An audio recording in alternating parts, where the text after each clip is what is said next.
Previously on season 1 of Isifiso. Wabula ingane yami. Ibazothini?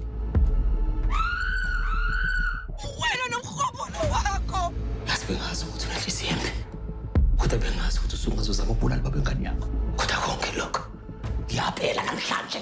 Uzovuma nini ukuthi uyisehluleki wena sentombazana? Yebo, owami. Ufuna ukuthandana noJulia ngaleyo ndlela ukuthi ungangibulala? Wabulala unkosikazi wami bazothini? Julia kwenzenjani? Khuleka. Mama, mina neyingane superise. Nami ngizofika ejele. Ngizokuvakashela. Be careful what you wish for. There just might be consequences. Monday nights will never be the same with the return of Isifiso Season 2, starting 10 April at 8 p.m. Only on Mzansi Magic.